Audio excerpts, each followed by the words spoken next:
I have handled hundreds of wills in my career, some routine, some complicated, but none like this. None that made my hands tremble while I shuffled papers.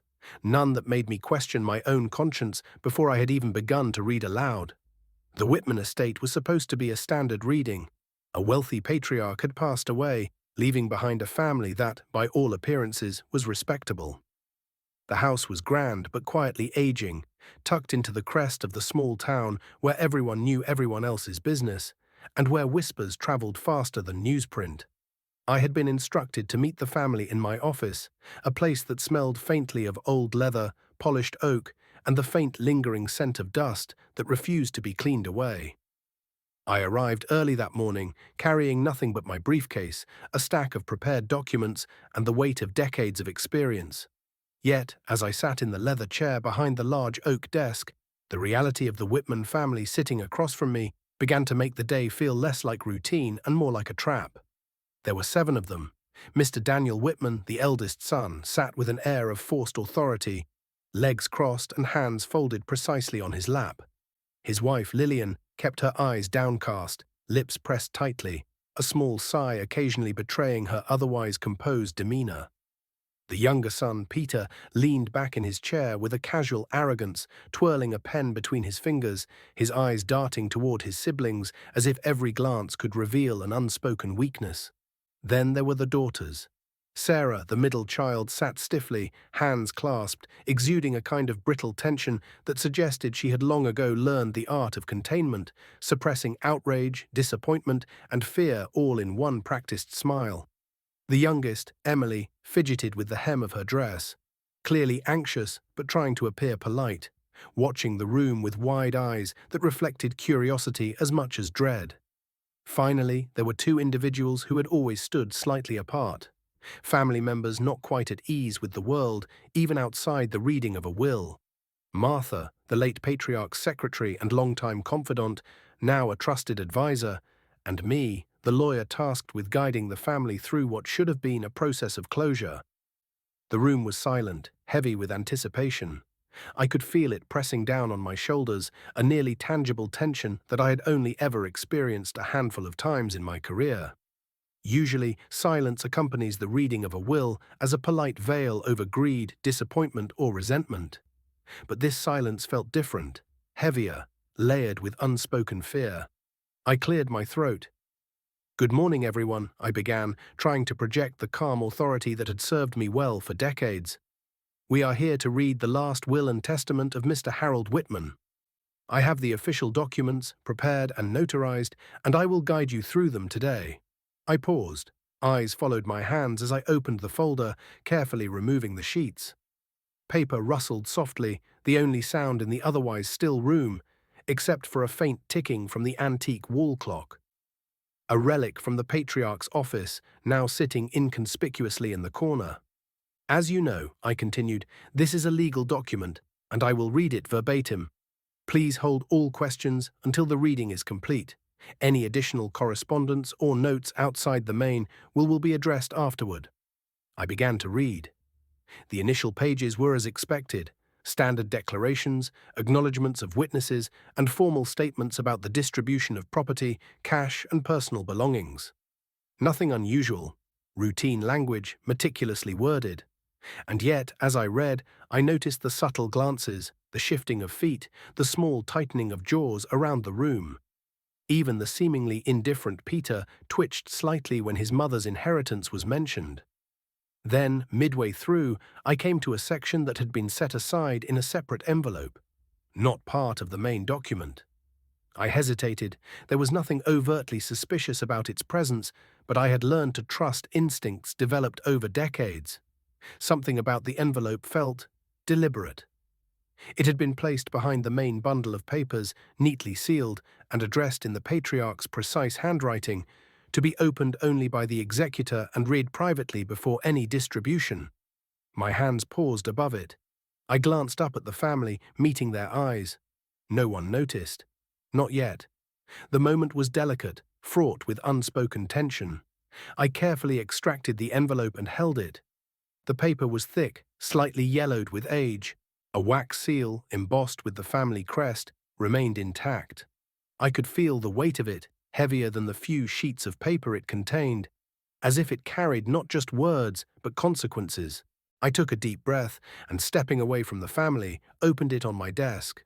My eyes scanned the contents quickly, and a cold shiver ran down my spine.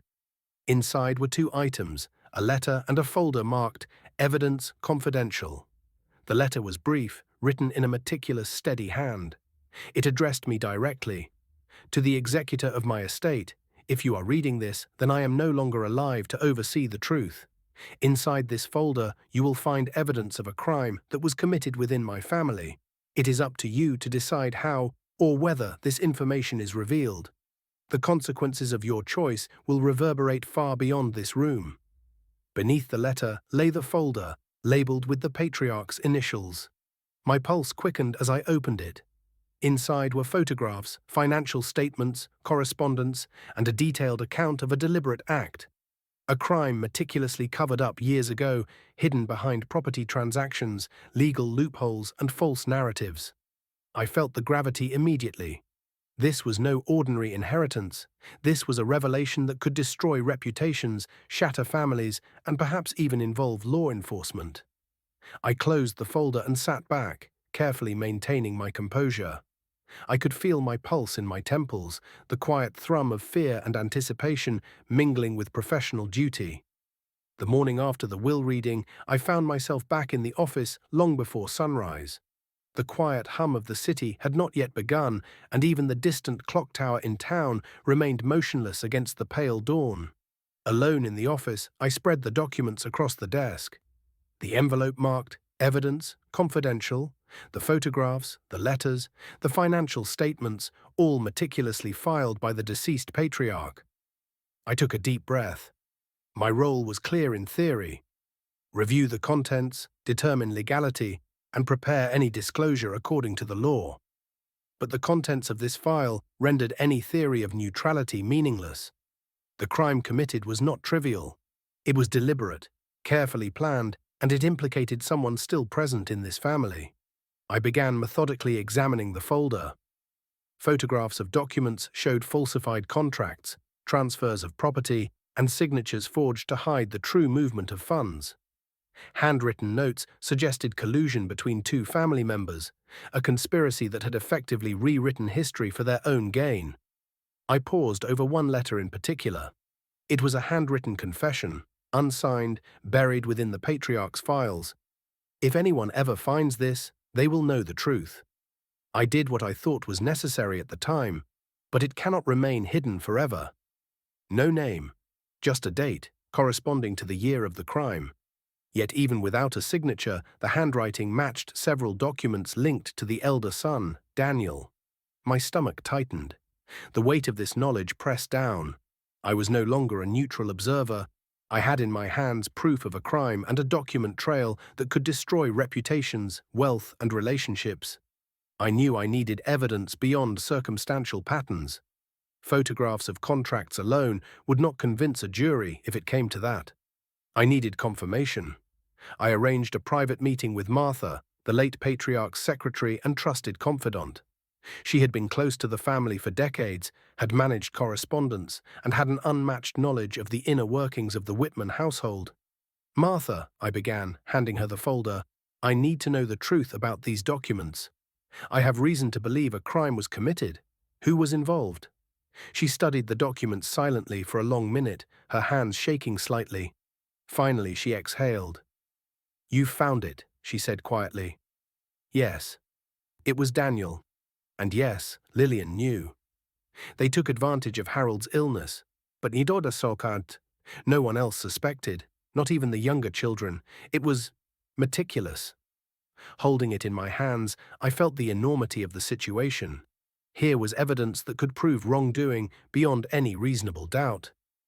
But with proof came responsibility. I returned to my office late in the evening. The building was silent except for the low hum of the heater and the occasional creak of the floorboards. I spread the new documents across the desk and considered my options. The next morning, I observed the family carefully during another private session. I invited Daniel and Lillian to review the estate's final assets.